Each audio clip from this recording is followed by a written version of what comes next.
guys, Nick60 again. Yeah, I'm just reusing the same video footage from the Mustang Alpha review. Sorry about that. But yeah, this one is the Behring M3A laser cannons. These are pretty much the go-to stock standard laser cannons, default weapons used in Star Citizen right now. They're everywhere, and yeah, they are definitely on the cheap end of weapon systems, unfortunately. It's not to say that they're bad, just that you really need to rely on fire by volume to make them really effective.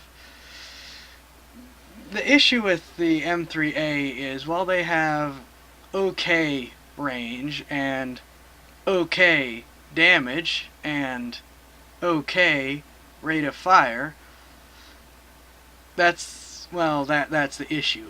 They're okay weapons. True, it takes them a while to overheat, and you do at least get a lot of shots off before you have to wait for them to recharge, and it doesn't take long for that to happen. The issue still stands that most of their hard stats that you would use to actually bring the target down are okay. They're average in every respect, not every respect, but is it respect? In every meaning of the word. We're gonna go with that. They don't do a ton of damage, and they don't have a blistering rate of fire, and they're not snipers, but at the same time, they're not pitiful pea shooters, they're not painfully slow, and they're not ridiculously short range. So yeah, I mean, you can't, while, especially for someone like me that relies on fire by volume to get the job done, they're not the best weapon in the world. There are definitely worse choices out there depending on your play style, and for a default weapon, well, it's a good thing that they are where they are, because if Star Citizen went the way that a lot of games go for your default weapon, the M3As would admittedly be much worse than they are.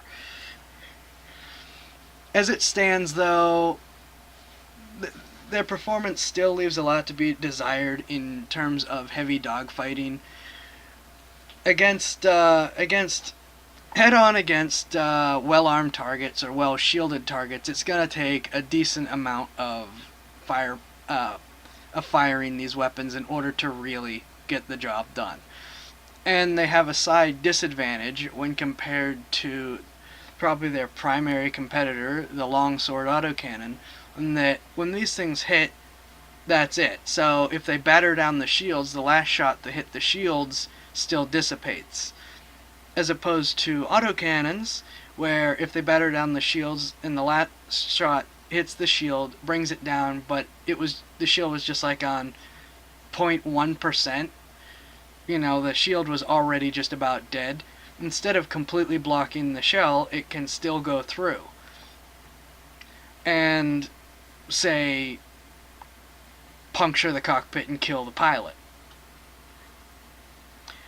So, which doesn't happen with the laser cannon blasts. As best as I can tell, they more or less have a mini detonation wherever they hit, so that's it.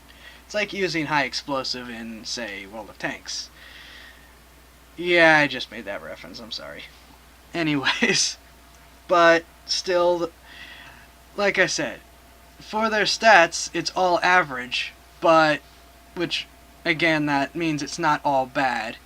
Combined with their fast recharge and really, really slow heat generation, if nothing else, you can keep the guns firing more or less constantly through a match without having to really worry about running out of juice or overheating your guns and knocking them out.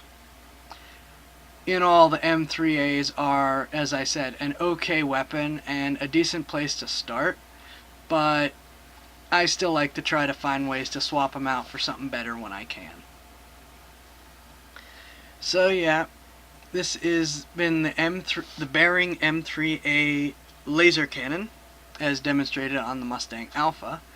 I hope this was helpful and the footage gave you some idea of how they perform. If you like this video and want to see more, please check out my channel, subscribe. I try to keep my Twitter updated as much as possible, Nick60vids. I'm also starting to stream more and more on Twitch, Nikolai60_Silas. And if you really like this video and want to help this channel grow and help keep things going, please check out my Patreon, Nikolai60, and there will be links to everything in the description. And yeah, thanks for watching. This is Nick60 signing off. I'll see you guys in the verse.